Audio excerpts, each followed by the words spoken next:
अध्याय 8 पर्यावरण प्रदूषण। अनुराग पत्रिका पढ़कर माँ को सुना रहा था। विश्व बैंक की एक रिपोर्ट के अनुसार भारत के 60% बीमारियों का कारण अशुद्ध जल है। भारत के बच्चों की मौत एक बड़ी वजह जल जनित बीमारियां हैं। अशुद्ध पानी पीने से हर साल डायरिया के 4 अरब मामलों में से 22 लाख मौतें हो जाती हैं। पृथ्वी के कुल 71% भाग पर जल उपलब्ध है। इनमें से 97.3% जल खारा होने के कारण पीने योग्य नहीं है।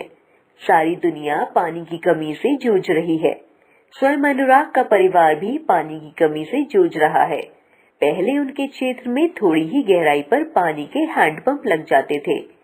शीतल और स्वादिष्ट पानी पीकर वे प्रभु को लाख लाख धन्यवाद देते थे।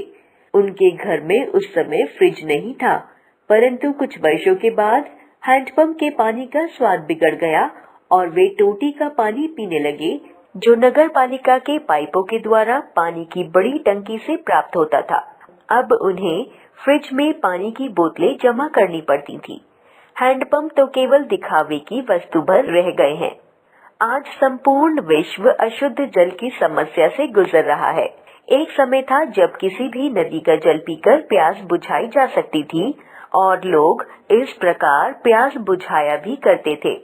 कहते हैं कि बहता जल शुद्ध होता है, परंतु समय बदला और कारखानों में प्रयुक्त रासायनिक कचरा नालों के रूप में नदियों में घुसने लगा। नदियों का जल विषैला हो गया। खेतों में रासायनिक कीटनाशक व रासायनिक फर्टिलाइजरों का प्रयोग होने लगा। ये सिंचाई और वर्षा के जल में घुसकर भूमि में समाने लगे। इससे भूगर्भीय जल भी विषैला हो गया। अब पीने व अन्य कार्यों के लिए जल या तो धरती के भीतर से प्राप्त करते हैं अथवा नदियों से, परंतु यहाँ तो दोनों ही स्थानों पर जल विषैला हो गया है। जो कीटनाशक कीटों को मारने हेतु प्रयोग किए जाने वाले थे, वे मनुष्य के भीतर पहुंचकर भयावह बीमारी को जन्म दे रहे हैं। दूर दराज के अनेक क्षेत्रों में नदियों की दूषित जल ने भूगर्भीय जल को इतना विषैला बना दिया कि लोग उसे पाकर अपंग हो रहे हैं। उन्हें त्वचा के विभिन्न रोग हो रहे हैं, जिनका कोई उपचार भी नहीं हो पाता। जल अशुद्ध हो जाना जल प्रदूषण कहलाता है। वास्तव में अब किसी वस्तु में उसकी प्राकृतिक अवस्था से भिन्न हानिकारक विषैले त्वचा आ मिले तो वह प्रदूषित हो जाती है। आजकल वायु और मिट्टी का यही हाल है। ये अपनी प्राकृतिक अवस्था में विषैले तत्वों का प्रवेश पाकर विषैले अर्थात प्रदूषित हो गए हैं। शहरी सभ्यता से नदियों के अस्तित्व पर संकट मंडरा रहा है। नदियों का पवित्र जल केवल श्रद्धा का विषय रह गया है। उसका मूल तो गंदगी में घुल मिल गया है। भारत में गंगा यमुना जैसी उपयोगिता समझते हेतु इन्हें माता की संज्ञा दी गई। इनसे हमारी संस्कृति जुड़ी हुई है। यदि इन्हें गंदे नालों में बदल दिया गया, जैसे कि देश की राजधानी में यमुना और कानपुर में गंगा को देखा जाता है, तो उत्तर भारत की संस्कृति निष्प्रणाम हो जाएगी। नदियों को अपने अस्तित्व व पवित्रता को बचाए रखने की जैसे मनुष्य से लड़ाई लड़नी पड़ रही है। यमुनोत्री से गंगा नदी में मिलने तक यमुना को गंदा करने में सबसे अधिक योगदान दिल्ली का माना जाता है। जिस गंगा जल को अमृतमान मृत्यु शैले पर लेटे व्यक्ति को आचमन कराया जाता है, उसकी दुर्गति करने में मनुष्य बिल्कुल भी पीछे नहीं है। जिस जिस नगर में यमुना गुजरती है, उसी के नालों के मैले दूषित जल को ढोकर आगे बढ़ती है। नदियां जैसे मल ढोने का साधन हो गई हैं। यह तो रही जल प्रदूषण की बात। अब वायु प्रदूषण को देखिए। आज का युग औद्योगिक उद्योगों की निरंतर प्रगति का युग है। औद्योगिकरण के फलस्वरूप वायु प्रदूषण बहुत तेजी से बढ़ रहा है। उद्योग जितने बड़े होते हैं, उतना ही ज्यादा गर्मी फैलाते हैं।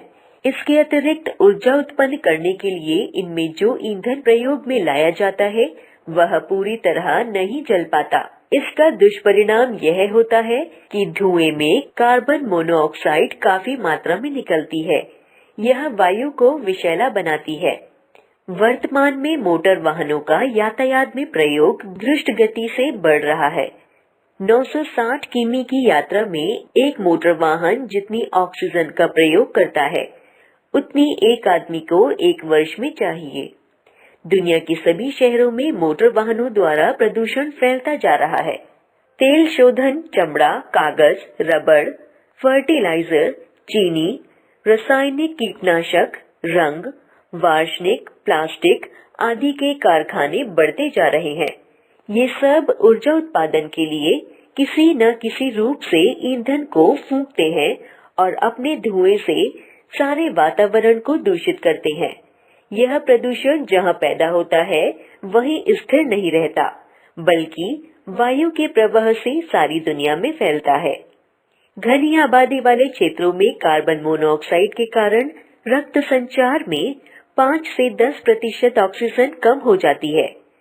शरीर के ऊतकों को 25% ऑक्सीजन की आवश्यकता होती है। ऑक्सीजन की तुलना में कार्बन मोनोऑक्साइड लाल रुधिर कोशिकाओं के साथ ज्यादा जल्दी मिल जाती है। इससे यह हानि होती है कि ये कोशिकाएं ऑक्सीजन को अपनी पूरी मात्रा में संभालने में असमर्थ रहती हैं। कारों के धुएं में टेट्राइथिल के अतिरिक्त सीसा भी होती है। ज्यादा मात्रा में लेने पर तो सीसा प्राण घातक विष है, किंतु कम मात्रा के लिए जाने पर भी आयु घातक होता है। वन पर्यावरण प्रदूषण पर नियंत्रण रखते हैं। बीमारी ठीक करनी है तो बीमारी देने वाली वस्तुओं का निषेध करके ही दवा का प्रयोग बीमारी को ठीक करेगा। प्रदूषण पैदा करने वाले कारकों की रोकथाम व वन क्षेत्र को बढ़ावा देने हेतु जल स्रोतों का बचाव करना ही प्रदूषण रोकने की दिशा में उचित